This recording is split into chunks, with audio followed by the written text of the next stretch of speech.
Class 12, Chapter 5, Continuity and Differentiability. In that, exercise 5.1, the heading is Find the points of discontinuity. So the function is given to us. We have to find the points of discontinuity in the function. So this is the 8th question. We have solved 6th and 7th. You can check my previous videos. So let us read the question once. F of x is equal to modulus of x by x if x is not equal to 0. F of x is equal to 0 if x is equal to 0. Right? So we'll understand this. Before that, let us know the parts of the function so that it will be easy. So this is called the domain of the function, where you have x is equal to, this part is called the domain of the function, and this is the functional part. So this is the domain from where you send the values like x equal to 4, x equal to 5, x equal to 9. So you will give the inputs to this function, and from there you will get the output, and output is nothing but the functional value. So from the domain you give to the function, you get the functional value. But in this case we have more than one domain, right? So we have two domains here, x is not equal to 0, x equal to 0. So the inputs, the collection of inputs have been divided into two groups here, x is not equal to 0 and x equal to 0. So if you are working out with this domain, x is not equal to 0, then you have to use the function to get the functional value or the limit value from this function, modulus of x by x. And for the domain x equal to 0, f of x will be equal to 0. So for this domain we will use this function, and for this domain we will be using this function. Now let us visualize the domain once. Now if you take this domain on the real number line, and we will mark 0 because there is one value where you find the two different functions, that is 0. So we will take 0 here, and we know in this side, the right side of 0, there are positive values, and the left side of 0 there are negative values. Okay, so now let us plot the domain and the function on this real number line. Here x is not equal to 0. X is not equal to 0 means x can be here or it can be here, right? If all the values of x are here, then we say that x is lesser than 0, because all these values are lesser than 0. In case if x is here, then we say that x is greater than 0. So x not equal to 0 can be x lesser than 0, x greater than 0. And the second point is x equal to 0. Equal to 0. So we have three parts here, 1, 2 and 3. That is one domain, x not equal to 0, which is x lesser than 0, x greater than 0 and x equal to 0. So we have three cases, 1, 2 and 3. When we are solving, we will use the letter C here, C lesser than 0, C equal to 0 and C greater than 0. So we got to know that there are basically three domains for this question. Now for the particular domain, which function we have to apply? Suppose if it is lesser than 0, we will use the function that is modulus of x is equal to x. So this will be our f of x, right? When x is equal to 0, we will write f of x is equal to 0. When x is greater than 0, we will use the function that is modulus of x by x. So in this part of the domain, this function, if x equal to 0, this function, greater than 0, this function, right? But now here we have modulus x. We know modulus of x itself is a function. So here we have to redefine the function. For that, let us write down what is modulus of x. Modulus of x is x when it is equal to x if x is greater than or equal to 0, and minus x when x is lesser than 0. So modulus of x is equal to x in this condition, modulus of x is equal to minus x in this condition. Now let us take the first domain here where x is lesser than 0. So when x is lesser than 0, in the place of modulus of x, what we have to write? When x is lesser than 0, in the place of modulus of x, we will write minus x. So here modulus of x by x will be equal to minus x by x, which is minus 1. So when this happens, when x is lesser than 0. So in this case it is fine, it is very clear. When x is 0, f of x is equals to 0. There is no inside function here. Now let us take for third domain, that is x greater than 0. So when x greater than 0, what we have to substitute for modulus of x? So modulus of x by x will be equal to, if this is greater than 0, right? So greater than 0 is here. So if greater than 0, then you have to substitute x in the place of modulus of x. So this will be x by x, which is 1 by 1, which is 1. So when we have to substitute modulus of x by x equal to 1, when you take the domain x greater than 0. So the only thing is you should know the right domain and the right function. So now how do we change this one? F of x will be equal to modulus x by x when x is lesser than 0 is minus 1. Equal to 0, this will be the function. So this is the function that we will use, and this one. And when x is greater than 0, modulus of x by x will be equal to 1. Now let us redefine the function. It is f of x is equal to, so in this part, when x is lesser than 0, f of x is equal to minus 1 if x is less than 0.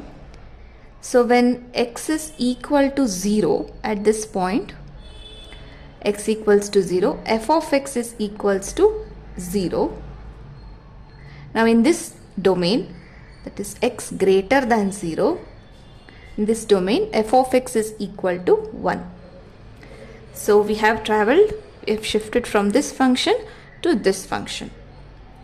And the reason is, whenever you have modulus function, you have to break it down, and you have to check the domain, and you have to write the functional values.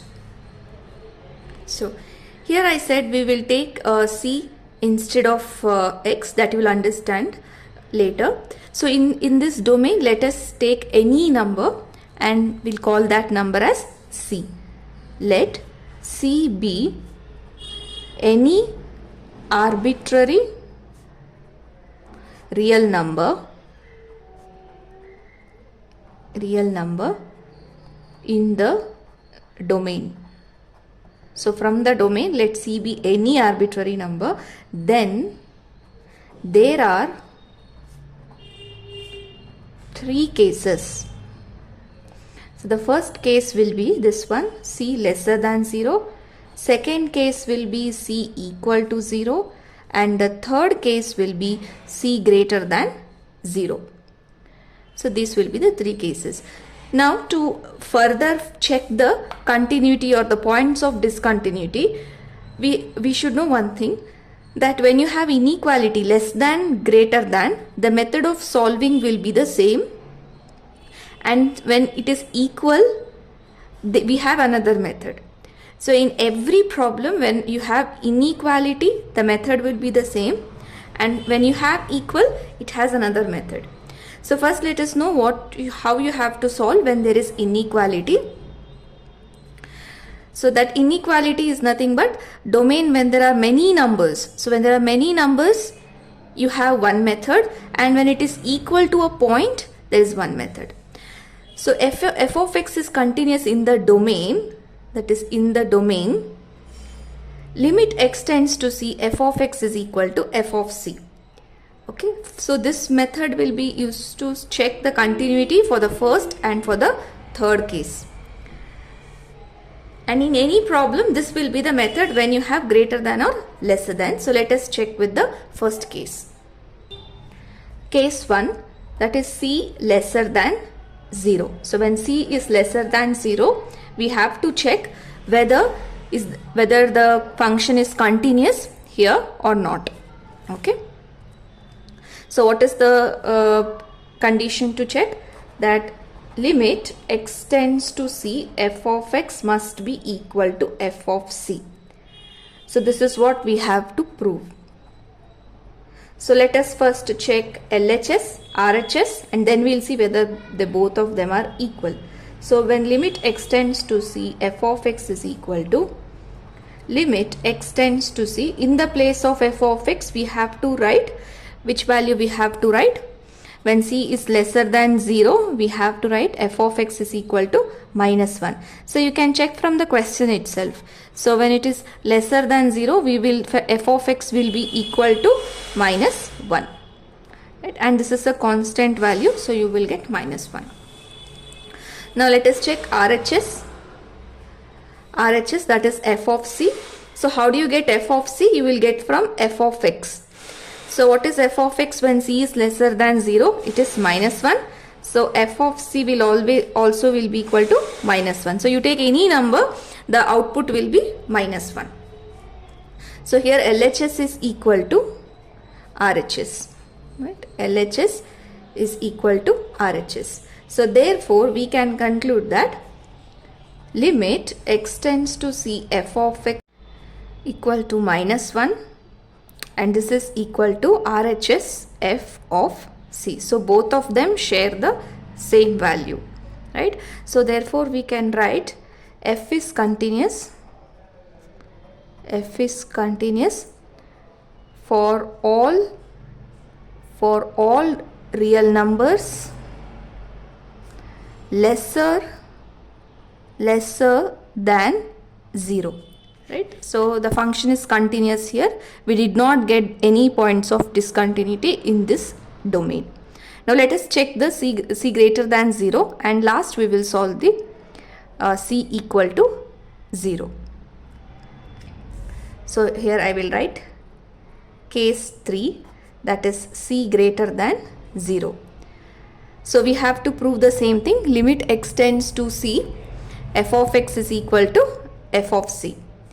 That is, we have to prove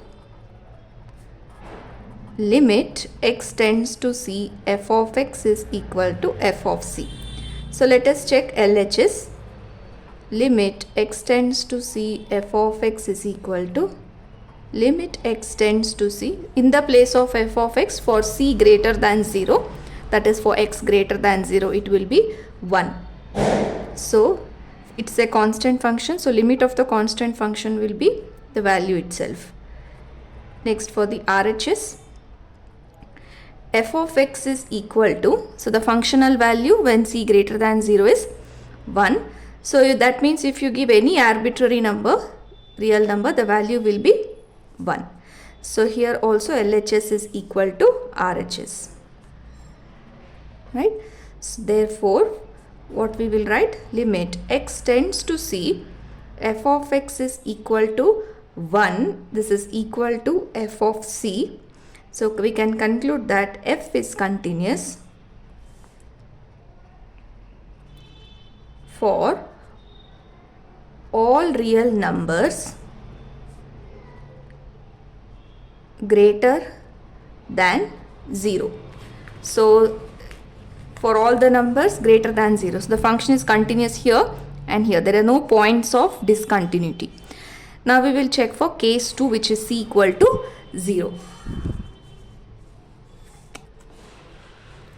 Now let us solve case 2, that is when c is equal to 0. So now this is a point.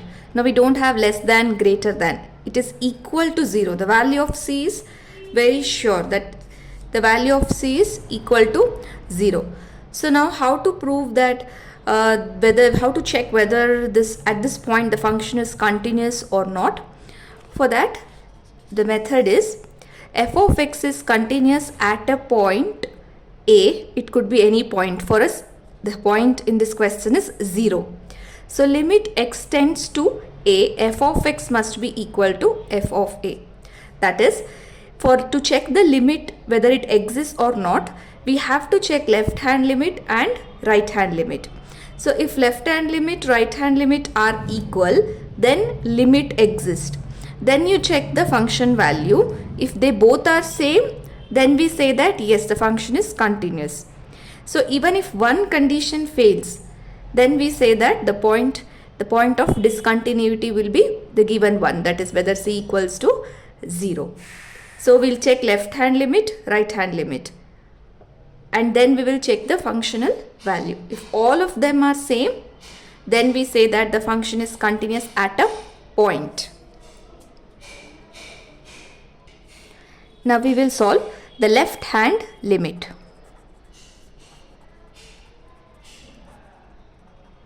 Left hand limit. So left hand limit means you approach 0 from the left side.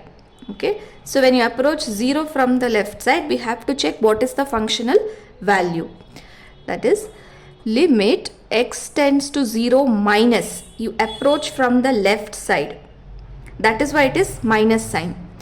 Then f of x is equal to, that is, limit x tends to 0 from the left side. So when you are approaching from left side, what is the functional value here? That is minus 1, right? You are approaching 0 from the left side means all the values are lesser than 0. So in the question also you can think, if all the values are lesser than 0 means the functional value is minus 1 here, right? So in the place of f of x, we will write minus 1. And it is a constant value, we will write minus 1. So when the values are approaching 0 from the left, the functional values are approaching minus 1. Now let us check right hand limit.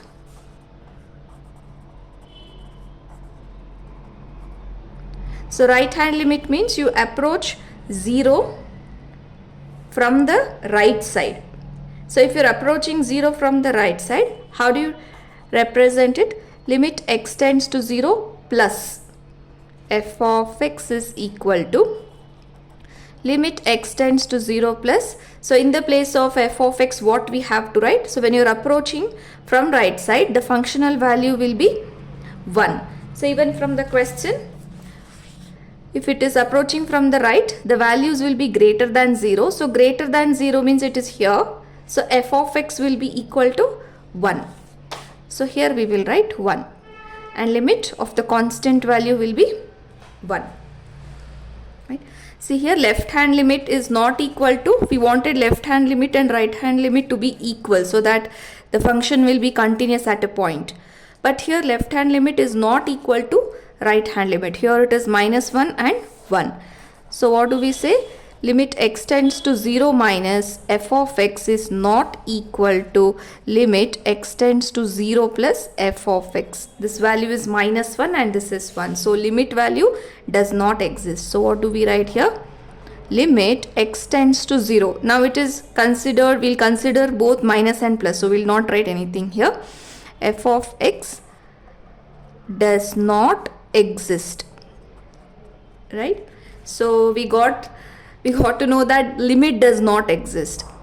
Now even if f of a exists or not, it doesn't matter, because if one case fails, then the entire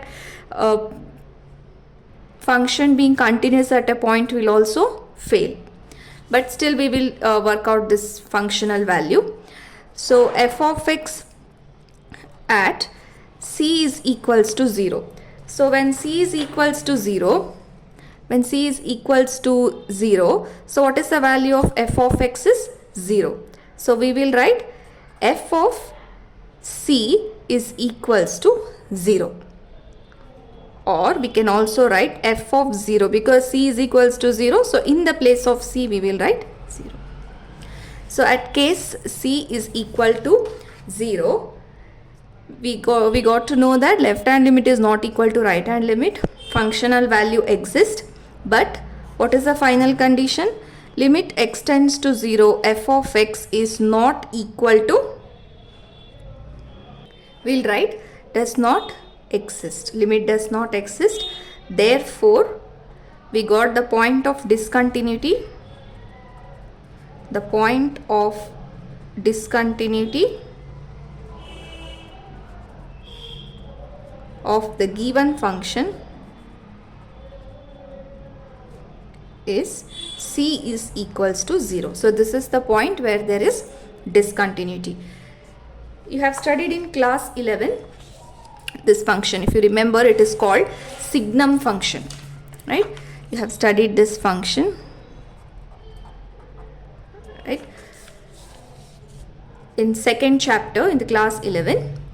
So here the function, if you plot it on the graph, it will be like this: x-axis, y-axis and the origin, right? So this side x is greater than 0. So when x is greater than 0, you will get 1 as the functional value, and when x is lesser than 0, it will be minus 1, right? It will be, functional value will be minus 1. We can write here x greater than 0, f of x will be equal to 1. When x is lesser than 0, f of x is equal to minus 1, right? So we got to know that function is continuous at this domain, in this domain also, but we got the point of discontinuity as 0, right? So let us understand graphically. Now left hand limit, you approach from the left side. So you approach from the left side, right? So if you approach from the left side, so what about the functional value? The function value is approaching minus 1. You should see the graph of the function. So when you are checking the limit, you should see the graph of the function. So when x tends to 0 from the left, the functional value approaches minus 1. Now what about right hand limit? So when you approach x from the right side, where is the functional value is approaching? The functional value is approaching 1. So their values are different. Left hand limit is minus 1, right hand limit is plus 1. That is why when you are drawing the graph, if you want to go for the next domain which is greater than 0, you have to jump, right? There is a jump of discontinuity here. You have to lift your pen and then you have to draw the graph. So there is a jump here, so which makes the function discontinuity at this particular point, because we are approaching 0. So at this point there is a discontinuity.